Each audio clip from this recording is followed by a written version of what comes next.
Right now, there are millions of people over the age of 60 walking around with an organ that has already started to fail, and they have absolutely no idea. It doesn't hurt, it doesn't warn you loudly, and it doesn't interrupt your day. You wake up, go to work, eat your meals, live your life, while this organ slowly breaks itself down from the inside. This process is called autolysis self-digestion, where the very enzymes designed to break down your food begin breaking down your own tissue. And the most dangerous part is this: it happens silently. You can sit down to a completely normal breakfast, eat the exact foods that are damaging you, and feel perfectly fine. According to global data published in Chronic Inflammation of the Pancreas has more than doubled over the past 3 decades, and what's even more alarming is that it's no longer a disease of old age. The average age of diagnosis has dropped dramatically, meaning people in their 30s and 42s are now being affected. This is not random. This is not bad luck. This is the result of daily habits repeated over years, habits that feel completely normal. And in this video, you're going to understand exactly what those habits are, why they damage your pancreas, and how simple changes can begin reversing that damage faster than you think. To understand why these habits are so dangerous, you need to understand what the pancreas actually does. This organ is small, roughly 80 grams, about the size of a chocolate bar, but it performs 2 of the most critical functions in your entire body. First, it produces digestive enzymes, the chemicals that break down everything you eat: proteins, fats, carbohydrates into forms your body can absorb. Without these enzymes, food simply passes through you without being properly processed. Second, it produces insulin, the hormone that controls your blood sugar. Insulin allows your cells to absorb glucose from your bloodstream, and without it, sugar begins to damage your blood vessels, your nerves, your kidneys, and even your eyes. So this one small organ is responsible for both digesting your food and protecting your entire body from metabolic damage. Now here's the problem. The enzymes it produces are powerful enough to break down meat and fat, which means they are also powerful enough to destroy the pancreas itself if they activate in the wrong place. Normally, they remain inactive until they reach the intestine, but when pressure builds inside the gland or the ducts become blocked, these enzymes activate too early. And once that happens, the pancreas begins digesting itself from the inside. Now let's talk about what actually triggers this process, because this is where your daily habits come in. Most people assume alcohol is the main cause of pancreatic damage, and while it is responsible for a large percentage of acute cases, it is not the whole story. Many people who rarely drink or don't drink at all still develop chronic pancreatic issues. Why? Because the real damage often comes from what you do every single day without thinking. It's in your breakfast, it's in how often you eat, it's in the way you combine foods, it's even in what you do after a meal and how you manage stress. These are not extreme behaviors, they are normal routines, and that's exactly why they're dangerous.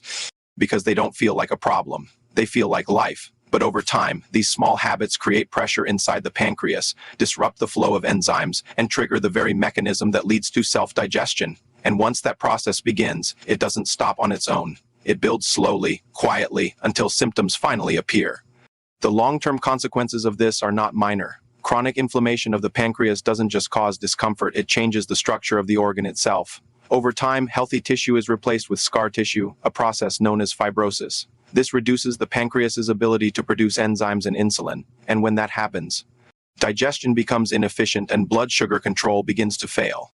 Studies show that within the first 10 years of chronic pancreatic disease, 1 in 5 patients experiences serious complications, and over longer periods, the risk increases significantly. There is also a strong link between long-term inflammation and pancreatic cancer, one of the most aggressive forms of cancer known. But here's the important part: this process is not immediate. It develops over years, which means there is a window of time where it can be slowed, stopped, and even partially reversed. And that window depends entirely on whether you recognize the warning signs and change the habits causing the damage. And here's the good news, because despite everything you've just heard, the pancreas is remarkably responsive when given the right conditions. Remove the daily stressors, and it begins to recover, not slowly over years, but often within days. Many people notice reduced bloating, less heaviness after meals, and improved digestion within the first week of making changes. But to get there, you need to know exactly what to change. So let's start with the first habit, and it's one that almost everyone overlooks: your morning routine. Think about what most people eat first thing after waking up.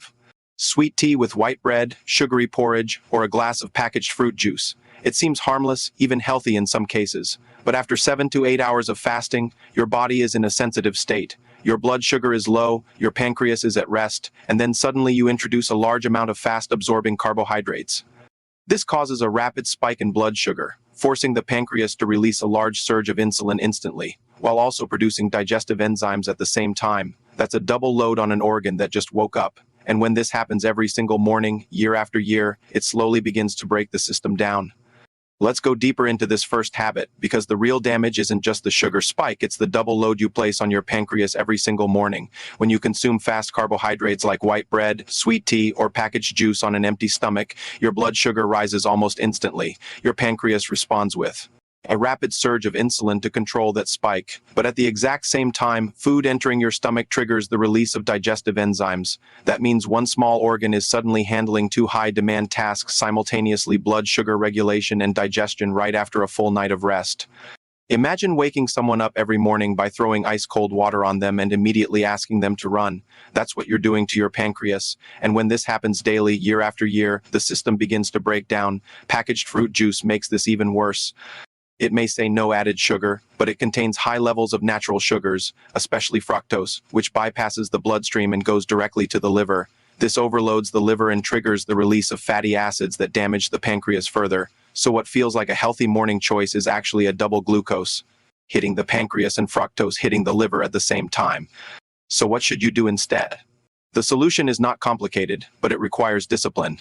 Your morning should begin gently, not aggressively. The first thing your pancreas needs after a night of rest is not sugar, it's hydration. 1 glass of warm water, sipped slowly, about 20 to 30 minutes before eating. This simple step helps wake up your digestive system without placing stress on it. Then comes breakfast, and the order matters more than most people realize. The first thing you eat should be protein or fiber, not fast carbohydrates. A boiled egg, plain cottage cheese, a small portion of chicken with vegetables, or whole oats cooked in water. These foods are absorbed slowly, which means blood sugar rises gradually instead of spiking. The pancreas can respond in a controlled, sustainable way. Only after that, if you choose, you can add a small portion of complex carbohydrates. This sequence: water, pause, protein or fiber, then carbohydrates completely changes how your body handles food. It removes the emergency response and replaces it with stability. And over time, that stability allows the pancreas to recover from the daily stress it has been under. Now let's move to the second habit, and this one is even more destructive because it creates internal pressure inside the pancreas. Most people follow a pattern without realizing it. They eat very little during the day, often skipping meals or grabbing something quick, and then in the evening they eat a large, heavy meal: soup, main course, bread, dessert, all in one sitting. This feels normal, even satisfying, but from a physiological standpoint, it's extremely demanding. The pancreas is designed to release enzymes in a steady, controlled flow, but when a large amount of food arrives all at once, it has to release a massive amount of enzymes immediately. The internal ducts that carry these enzymes become overloaded. Pressure builds, and when that pressure exceeds what the system can handle, the enzymes cannot exit efficiently. They begin to back up inside the gland, and when enzymes activate inside the pancreas instead of the intestine, autolysis begins again. This is how perfectly normal eating patterns create internal damage over time, not through extremes, but through overload. There is another hidden risk in this pattern that most people never hear about, and it involves the gallbladder. When you eat infrequently, bile sits in the gallbladder for long periods without being released. Over time, it thickens, forms crystals, and eventually becomes stones. The bile duct and the pancreatic duct share a common opening into the intestine. If a stone blocks that opening, both systems are affected at the same time. The pancreas cannot drain its enzyme fluid. Pressure builds rapidly, and this can trigger acute pancreatitis, a sudden and severe inflammatory condition that often requires emergency care. This is not a rare scenario, it's something doctors see regularly. And it often begins with a simple habit: eating 1 or 2 large meals instead of smaller, frequent ones. The solution is surprisingly simple. Eat more often, but less at each meal, for 2-5 times a day, in portions no larger than 2 fists. This keeps the pancreas working in a steady rhythm, preventing overload and maintaining proper flow through the ducts. Now let's move to the third habit, and this one is about what you combine on your plate.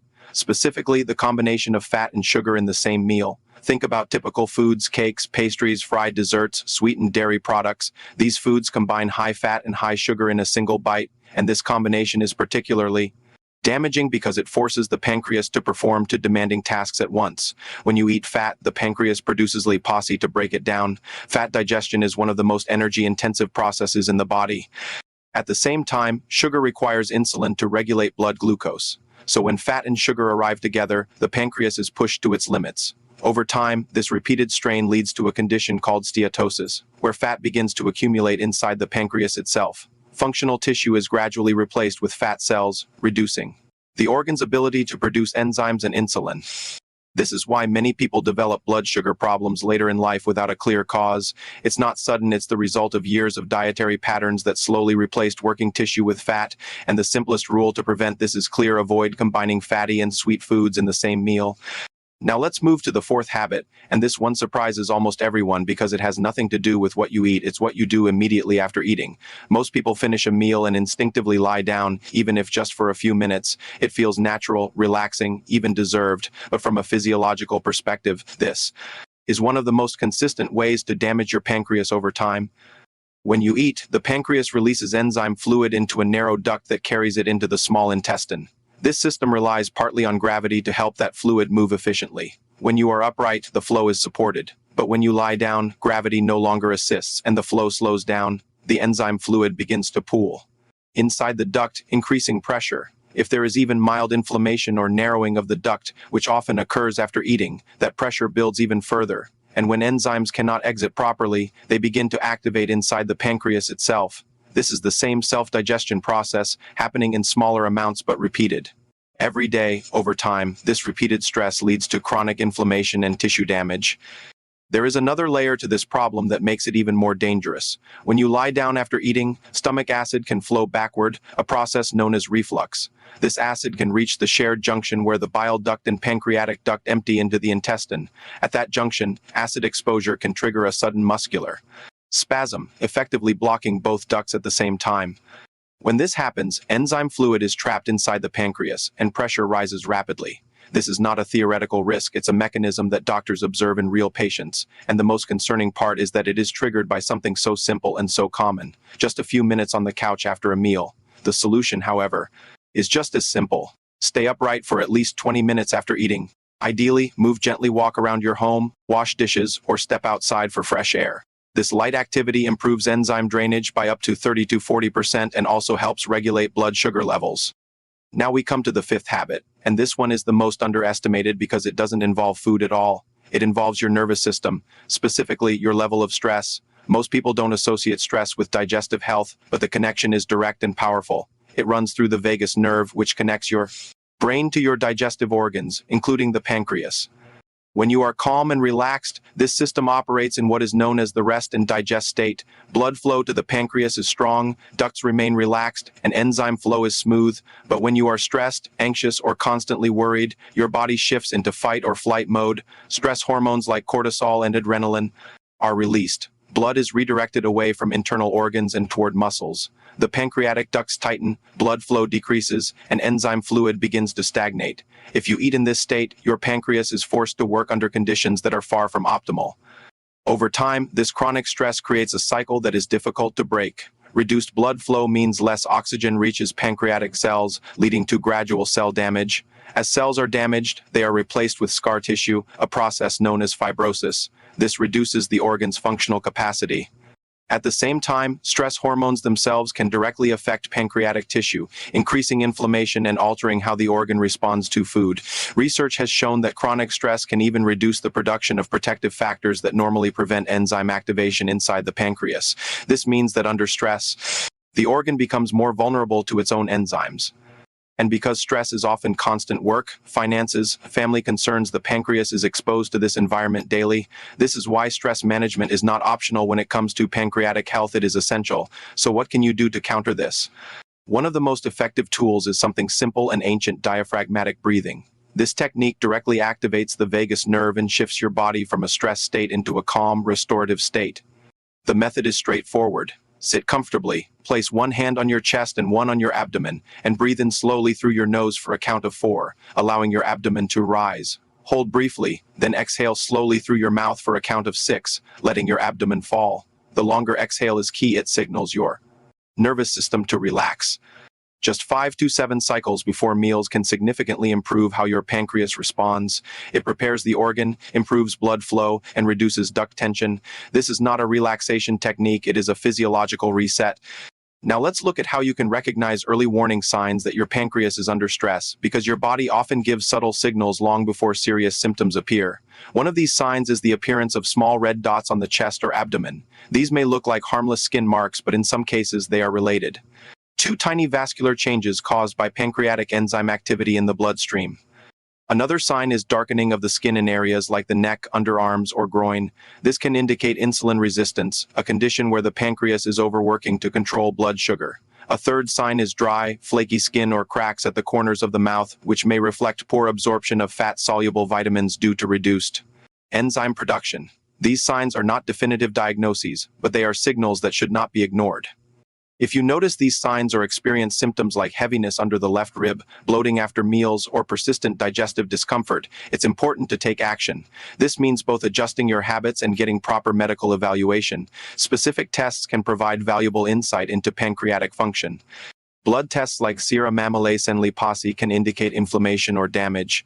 A stool test for fecal elastase measures how effectively your pancreas is producing enzymes. Glycated hemoglobin reflects long-term blood sugar control and can indicate whether insulin production is compromised. An abdominal ultrasound can reveal structural changes in the pancreas, such as swelling, calcifications, or fatty infiltration.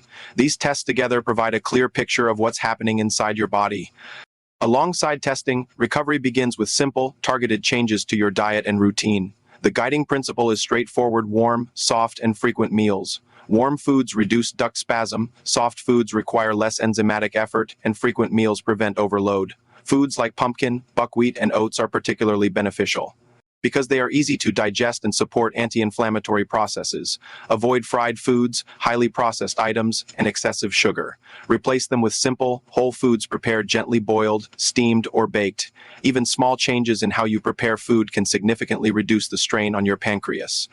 There are also supportive natural approaches that can complement these changes. For example, a simple drink made from flax seeds and chamomile can help reduce inflammation and support digestion. Flax seeds release a protective mucilage when soaked, which coats the digestive tract and reduces irritation.